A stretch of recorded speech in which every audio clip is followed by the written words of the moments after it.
할렐루야. 오늘 함께 예배드리시는 모든 분들을 주님의 이름으로 축복합니다. 다 함께 찬양하심으로 우리의 마음을 주님께 모아드리겠습니다.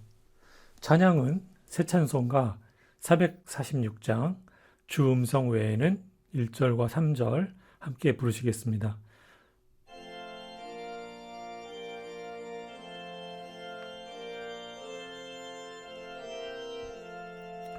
주 음성 외에는 참 기쁨 없도다. 날 사랑하신 주 늘 계시옵소서. 기쁘고 기쁘도다. 항상 기쁘도다. 나 주께 왔사오니 복 주옵소서. 주 떠나가시면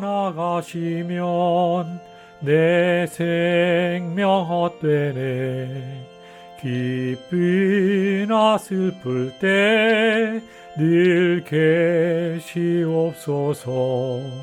기쁘고 기쁘도다.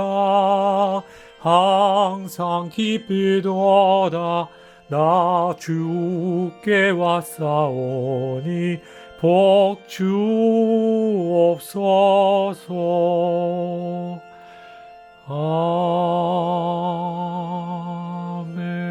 아멘. 다 함께 기도드리시겠습니다. 하나님 아버지, 오늘도 저희들이 이렇게 주님 앞에 나와 예배드리게 하시니 주여 감사드리옵나이다. 주님, 저희가 예배드릴 때 주님께서 기쁘게 받아주시고 주님 홀로 영광 받아주시며 예배 마치는 시간까지 주님께서 인도하여 주시옵소서. 모든 말씀을 우리 주님 예수님의 이름으로 기도 올리옵나이다. 아멘. 성경 봉독하시겠습니다. 오늘의 말씀은 누가복음 8장 5절에서 15절까지입니다. 제가 봉독해 드리겠습니다. 씨를 뿌리는 자가 그 씨를 뿌리러 나가서 뿌릴새 더러는 길가에 떨어짐에 밟히며 공중의 새들이 먹어버렸고 더러는 바위 위에 떨어짐에 싹이 났다가 습기가 없으므로 말랐고 더러는 가시떨기 속에 떨어짐에 가시가 함께 자라서 기운을 막았고 더러는 좋은 땅에 떨어짐에 나서 100배의 결실을 하였느니라. 이 말씀을 하시고 외치시되 들을 귀 있는 자는 들을지어다. 제자들이 이 비유의 뜻을 물으니 이르시되 하나님 나라의 비밀을 아는 것이 너희에게는 허락되었으나 다른 사람에게는 비유로 하나니 이는 그들로 보아도 보지 못하고 들어도 깨닫지 못하게 하려 함이라. 이 비유는 이러하니라. 씨는 하나님의 말씀이요 길가에 있다는 것은 말씀을 들은 자니 이에 마귀가 가서 그들이 믿어 구원을 얻지 못하게 하려고 말씀을 그 마음에서 빼앗는 것이요 바위 위에 있다는 것은 말씀을 들을 때 기쁨으로 받으나 뿌리가 없어 잠깐 믿다가 시련을 당할 때 배반하는 자요 가시떨기에 떨어졌다는 것은 말씀을 들은 자이나 지내는 중 이생의 염려와 재물과 향락의 기운이 막혀 온전히 결실하지 못하는 자요 좋은 땅에 있다는 것은 착하고 좋은 말씀으로 말씀을 듣고 지키어 인내로 결실하는 자니라. 오늘의 말씀은 주님께서 천국의 비밀을 말씀하시면서 7가지 천국 비유의 말씀 중에서 제일 처음으로 하신 말씀입니다. 이 말씀은 어떤 사람이 구원을 받으며 또 어떤 사람이 천국에 가는지를 말씀하고 있는 것입니다. 오늘 말씀에서 씨는 하나님의 말씀이라고 했습니다. 그리고 그 씨는 4가지의 다른 환경에 떨어지게 되는데 그 4가지의 환경은 성도가 말씀을 어떻게 받아들이는가를 이야기하고 있습니다. 다시 말해서 성도의 마음밭의 상태를 말씀하고 있는 것이라 할 수 있습니다. 씨가 떨어진 곳은 길가와 바위 위와 가시떨기와 또 좋은 땅 이렇게 4군데로 구분이 됩니다. 먼저 길가에 떨어진 씨앗의 이야기는 사람들에게 밟히고 또 공중의 새들이 그 씨앗을 먹어버렸다고 하였습니다. 예수님께서는 이 비유의 뜻에 대해서 설명하시면서 말씀을 들은 자지만 마귀가 그가 구원을 얻지 못하게 하려고 말씀을 그 마음에서 빼앗은 것을 이야기한다고 하셨습니다. 많은 사람들이 하나님의 말씀을 듣지만 그 말씀이 그 마음속에 전혀 뿌리 내리지를 못하고 어떤 이유에선가 교회만 왔다 갔다 하는 그런 사람도 있습니다. 그의 마음은 하나님에게 있는 것이 아니고 교회에서 만나는 사람들과의 관계라든가 그 사람들을 통해서 비즈니스를 하려고 한다거나 또 좋은 사람을 만나기 위해서 교회에 오는 사람도 심지어 있습니다. 이런 사람들이 그 마음속에 하나님의 말씀이 전혀 없는데 이 사람들이 구원받은 사람일까요? 저는 이 사람들은 구원을 받지 못했음을 분명히 말씀드릴 수 있습니다. 그리고 이 사람들이 천국에 갈 것 같습니까? 전혀 못 갑니다. 그러나 이런 사람들도 교회에 있습니다. 그리고 두 번째로 바위 위에 떨어진 씨앗의 경우입니다. 이 바위 위에 떨어진 씨앗은 싹이 났다가 습기가 없어서 말라버렸다고 하였습니다. 예수님께서는 이 비유를 설명하시면서 하나님의 말씀을 기쁨으로 받지만 뿌리가 내리지 못한 경우라고 하셨습니다. 이런 사람은 잠깐은 믿지만 시련을 당할 때 하나님을 배반하는 자라고 말씀하셨습니다. 우리가 6.25 때나 일본 식민지 시대 때 예수를 부인하면 살려주겠다는 유혹에 많이 넘어가서 성경책을 밟고 지나간다거나 예수님을 부인해서 목숨을 건졌지만 하나님은 배반한 그런 경우에 대해서 들어보신 적이 있을 것입니다. 혹은 또 예수를 부인할 때 어떤 이익을 얻는 경우가 있을 수 있습니다. 제가 아는 어떤 사람이 불교 대학에 교수로 지원했었는데 그 사람은 기독교 신자였다고 합니다. 그런데 그분에게 만약에 당신이 이 학교에서 교수가 되려면 기회를 받아야 된다고 했습니다. 기회를 받는다는 것은 석가의 가르침을 잘 따르겠다는 의미로 기독교의 세리와 같은 것을 받는 것을 말합니다. 그래서 그분은 교수에 대한 욕심은 컸지만 내가 하나님을 배반할 수는 없다라는 생각으로 그 학교에 지원했던 것을 포기하고 자기에게 주어진 교수가 될 수 있는 좋은 기회를 던져버렸다고 합니다. 이렇게 어떤 경우에는 예수를 부인하면 이익을 얻는 경우도 생길 수 있습니다. 이럴 때 믿음의 뿌리가 없는 사람들은 하나님을 배반할 수도 있는 것이라고 생각됩니다. 이런 사람이 바위 위에 떨어진 씨앗과 같이 믿음의 뿌리가 내리지 못한 사람이라고 볼 수 있습니다. 이런 사람들은 구원을 받을까요? 못 받을까요? 제가 보기에는 이런 사람도 구원을 받지 못했다고 봅니다. 그리고 이런 사람들은 천국에 갈까요? 저는 이런 사람도 못 간다고 봅니다. 그리고 세 번째로 가시떨기에 떨어진 씨앗의 경우를 보겠습니다. 가시떨기에 떨어진 씨앗은 가시가 함께 자라서 기운을 막았다고 했습니다. 이런 사람은 말씀을 들은 자이지만 이생의 염려와 또 재물과 향락의 기운이 막혀서 온전히 결실하지 못하는 자라고 하였습니다. 우리가 살다 보면은 예수보다 사는 문제에 더 마음을 쓰게 되는 경우가 있습니다. 이런 사람들은 예수를 믿기는 믿는데 예수님보다 삶의 문제, 특히 돈의 문제라든가 또 명예라든가 또 세상 즐거움이 그 예수보다 더 중요한 사람이라고 이야기할 수 있습니다. 삶의 중심이 예수님보다는 삶의 염려와 또 재물과 또 향락에 더 크게 있는 사람입니다. 이런 사람들은 구원을 받았을까요? 저는 그 구원은 위태로운 구원이라고 말하겠습니다. 그리고 이런 분들이 천국에 이룰 수 있을까요?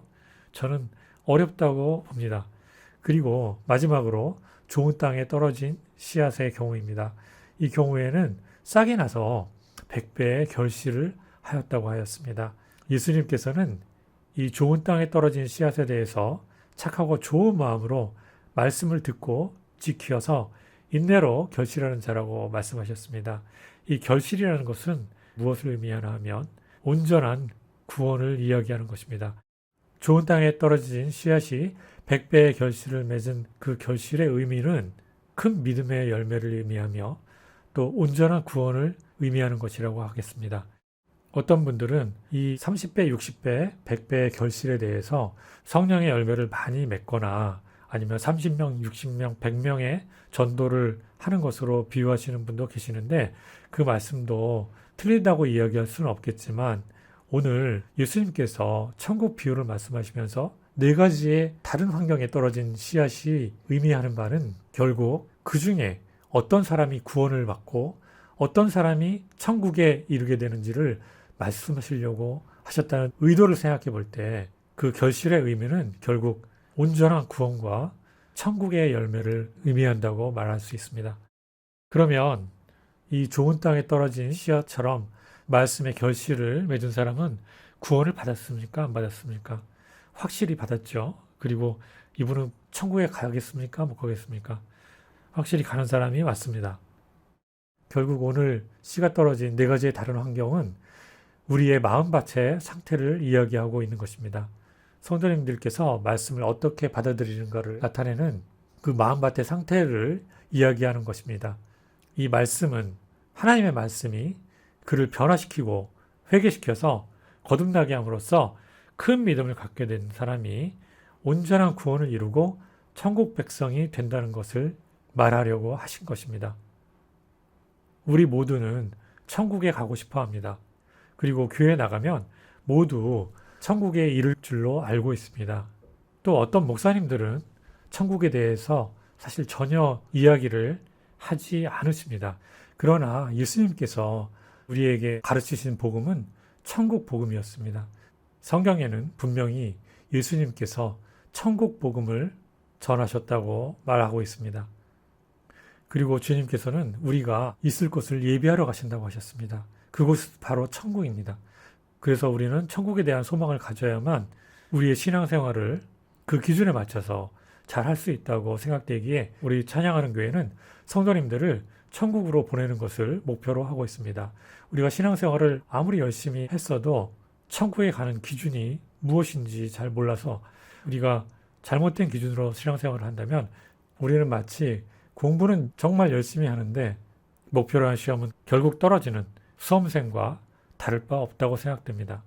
그래서 우리는 보다 더 확실한 목표를 가지고 우리의 신앙생활을 해야 된다는 생각으로 우리 찬양하는 교회는 천국을 보내는 것을 목표로 말씀을 드리고 있습니다. 교회는 오늘 말씀에 나온 네 부류의 사람들이 모두 있습니다. 길가에 떨어진 씨앗처럼 그 마음에 말씀이 전혀 없는 사람과 또 바위 위에 떨어진 씨앗처럼 말씀을 받아들였지만 그 말씀이 뿌리를 못 내린 교인들과 가시떨기에 떨어진 씨앗처럼 하나님보다 세상의 문제가 더 크게 느껴지고 세상이 더 좋은 사람들, 그리고 마지막으로 좋은 땅에 떨어진 씨앗처럼 말씀의 결실을 크게 맺어서 100배의 믿음의 결실을 맺고 온전한 구원을 이뤄서 확실히 천국에 가는 그런 네 부류의 사람들이 있습니다. 여러분들은 이 중에서 어떤 부류에 속하고 싶으십니까? 여러분들께서 정말 천국을 사모하신다면 말씀을 사모하십시오. 그리고 천국을 소망하십시오. 말씀을 잘 지키시고 세상의 것들을 사랑하지 말고 인내함으로 온전한 구원을 이루십시오. 천국은 이런 분들에게만 주어지는 것입니다. 사랑하는 성도 여러분, 오늘 이 말씀을 들으신 모든 성도님들께서는 들으신 말씀에 대해서 100배의 결실의 주인공이 되셔서 큰 믿음의 결실을 맺고 모두 천국에 이르시게 되시기를 예수님의 이름으로 축복합니다. 다 함께 찬양 새 찬송가 359장 천성을 향해 가는 성도들아 1절과 3절 부르시겠습니다.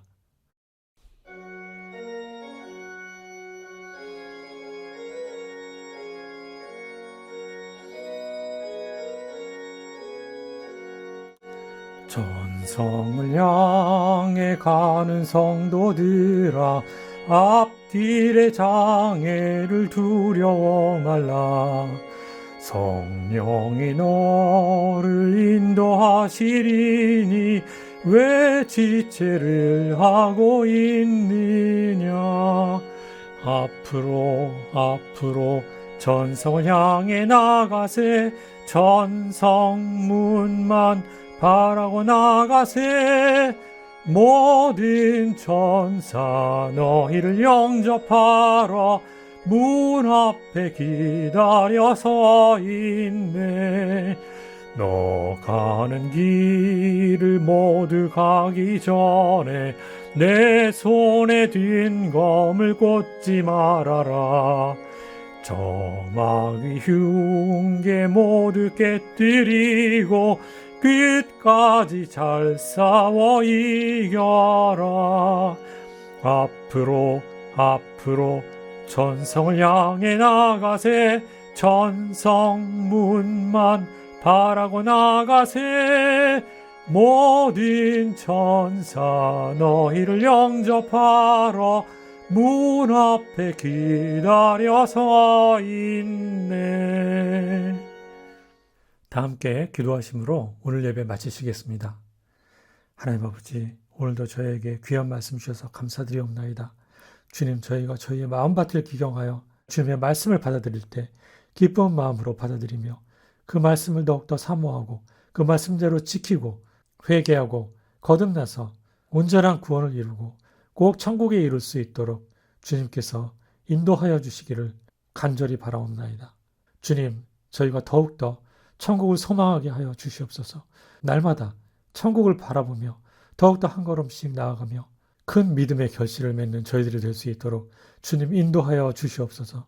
저희들의 기도와 간구에 응답하시며 저희의 병을 치료하시고 저희의 삶이 늘 주님과 동행하는 기쁨의 삶이 될 수 있도록 주여 인도하여 주시길 간구하며 모든 말씀을 우리 주님 예수님의 이름으로 기도 올리옵나이다.